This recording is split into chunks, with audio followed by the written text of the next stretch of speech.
morning. So, we have a very long and hectic yet exciting and hopefully interesting day today. Today's going to be a press day, so I have 3 interviews. First, I'm going to go to New York Live on NBC. That is a solo interview, and it's actually my first time being interviewed live on television. Then I'm going to go downtown, meet up with Celia and Banga. We're going to go to WNYC, all of it, with Allison Stewart, who is a wonderful, wonderful host. And then Celia and I are then going to go across town to the AOL Build series and do another interview. So I hope you find it interesting. I hope I'm not too nervous. And yeah, let's go. Let's start this day. All right, here we are, Rockefeller Center. I'm gonna go in. I wish I brought a jacket. I'm really cold. Okay, I'm in the green room, getting ready to do this interview. And look what's here. Makes me feel like a special person. They know my name.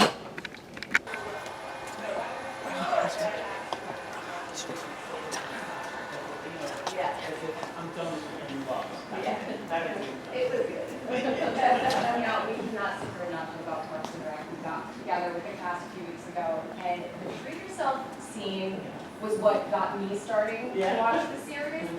Talk to me about it. Oh, so Jamie Lee Stevens does all my clothes, and so we knew this was a big deal. Pink is my favorite color. Okay, so interview's done. Now I'm downtown. I'm going to WNYC. I'm excited about this one because I get to do it with Banga and Celia and Will, and it's a little bit. I'm less scared. It's scary to do it by yourself, but I did it. And now for the radio. This wonderful view WNYC. Look at these backyards. Wouldn't it be nice to have a backyard like that? Banga, would you like a backyard like that? I have a backyard and it's not as nice as that. What are you gonna do about that? Save up money, all this great Broadway money to do my backyard. No, it's I'm just gonna, you know what I'm gonna do? I'm gonna hang out on Pinterest and watch other people's backyards. You're just lurking on Pinterest all the time? Yes. I wish I could have that. I wish I could have that. I'll never have that. Do you have your, are your chairs? Do you have a lot of your own chairs in your own house? We just moved some, they were there and they just moved a bunch to storage in Brooklyn. But I've got a couple pieces at the house. Got it. Yes. Don't break in! No. Do you want to let Broadway.com know what the website is? Oh, sorry. So, yes, please check us out, Anyton Vintage, ENITAN Vintage.com. It's my vintage antique and vintage furniture line that I designed, reimagine these really cool pieces that have been collected from all over. Check us out. You can check out the New York Times style magazine section from last week. It was awesome. It's really beautiful. And look who it is.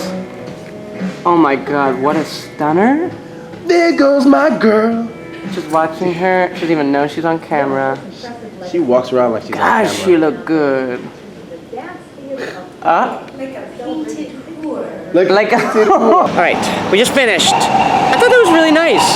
She was so smart. Yeah, Allison Stewart, extraordinary. We Now, also got to see Tommy Sadowski and David Diggs in the waiting room. God, swoon times 2. Correct. So now we are going to AOL Build. We're gonna walk across town and then do that interview. Yeah. See you there. What I like about Build is Build has a very fun green room. Fiona Shaw is on right now. There is liquor, Tazo tea, and then look, this is a wonderful, sensible decor with a sensible Celia. Okay, last interview done. It was a long day. And the workday hasn't even started. Okay, so now I'm gonna go home. I'm gonna walk my dog. I'm gonna take a nap. And then go to the theater and hope that I don't die while walking around these streets looking at a camera. Thanks for joining me today. Tune in to our What's the Dill coming at you in 3, 2, 1. Look who it is. It's Jeff Daniels for a What's the Dill segment.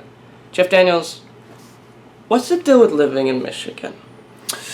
Well, Kathleen, my wife, is from there. I'm from there. It was 1986, and we were getting ready to, I was doing Lemon Sky at Second Stage, and my rent was going up. It was $750 a month. For how big of an apartment? 1 bedroom, 82nd Columbus. And I just didn't think I could afford to stay in New York anymore. I had a 2-year-old boy. More were coming. And we just decided to go home. I didn't think the career would last. I thought I'd be done. But this was after Terms of Endearment, Purple Rose of Cairo. Didn't trust it. Yeah. Did you ever live in Hollywood? No. Couldn't do it. I lived in New York for about 10 years before we moved back, and now we've got an apartment here again. Do you feel like living in Michigan affected your career in any way? Yes. Yes. It almost ruined it. Do you think so? Oh, God, yeah. Why? Yeah. Well, it didn't ruin it, but it definitely out of sight, out of mind a little bit. And I had to get on airplanes and fly to L.A. for a meeting, you know. But also with Purple Rose in Terms of Endearment, there were people flying to Michigan to see me. Right. Which lasted about 5 years, and then... So things were more on your terms. Yeah, and then things weren't, going as well, and suddenly they weren't coming to Michigan anymore, and so I had to go to L.A. and audition for a bunch of movies in 1 week, and one of them was Dumb and Dumber. And you feel like that kind of changed, that raised the bar in a different way? Yeah, Dumb and Dumber changed my life. It really did. Changed a lot of people's lives. It did change a lot. That movie speaks to a lot of people. It does. But what do you feel like it changed? It made you it put you in a mainstream way that you weren't before? Dumb and Dumber and it's interesting to be around a lot of actors in Mockingbird who are at different stages of their career. They're all really, really good people. You're all really good. Thank God. All of you. All of you. But what changed for me was I would go through an airport on the way to a movie or something, and after Dumb and Dumber, before Dumb and Dumber, it was, what's your name? They're like, I think I know you. What's your name? Are you from Ohio? As Right. that. And then after Dumb and Dumber, it was Jeff Daniels. Interesting. Mm-hmm. And you were you were in a Woody Allen film, and yet Dumb and Dumber. Well, Dumb and Dumber was seen by, zillions. The others were seen Right. and highly, recognized films, but Dumb and Dumber was seen by everyone. So you then started... And when I say everyone, You mean everyone? yeah, So then you started a theater company. I did. When did you start that? I was 86, we moved back. About 89, Oh. 1989, I was bored. Creatively, I was bored. We enjoyed living there. It was great for the kids. It was, we understood how to raise kids in Michigan because we both came up, grew up there and sent them to the public school that we both went to. But creatively, I missed all those things that a Broadway play can do or a movie set can do, so I said, why don't I buy a building and see if I can't create like a Circle Rep, which is what I started out off Broadway way back in the 70s. Why don't I create a theater that has new plays written by Michigan playwrights, and where are they? Where are these actors? Where are the playwrights? Where are the directors and designers? And over the first 10 years, we would gather these people, teach them what I knew, encourage them, get them writing, get them directing, get them acting. So about the year 10, we kind of knew what we were doing, maybe a little before that.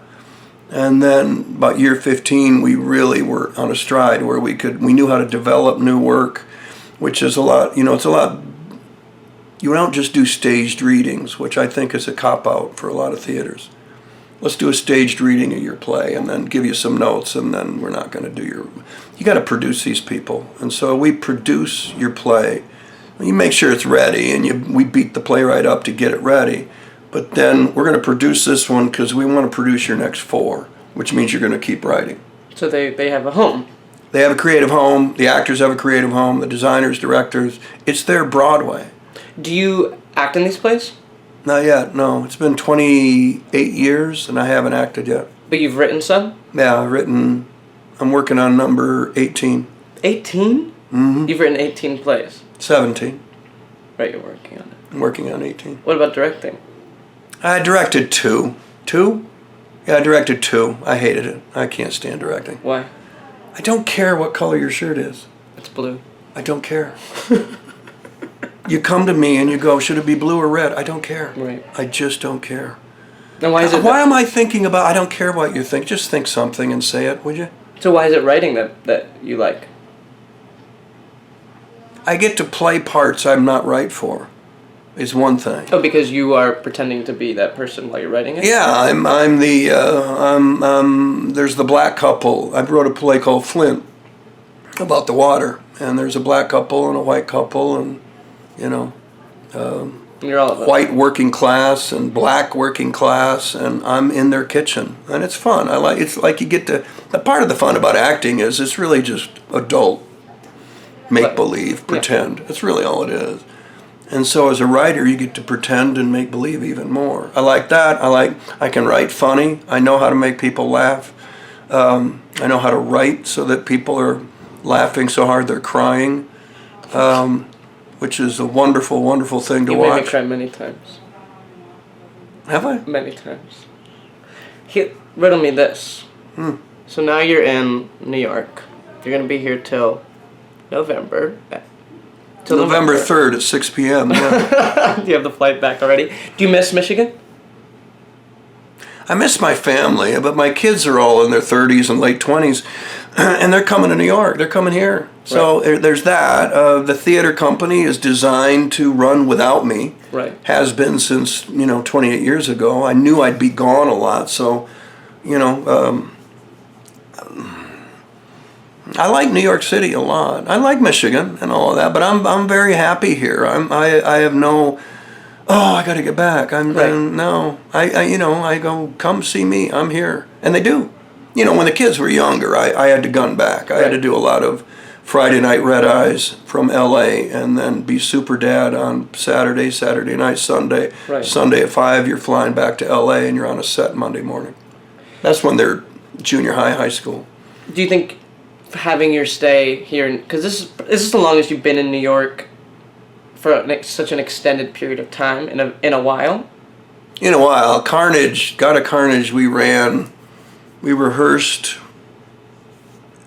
January, ran March through July, took a month off, and then September through Thanksgiving.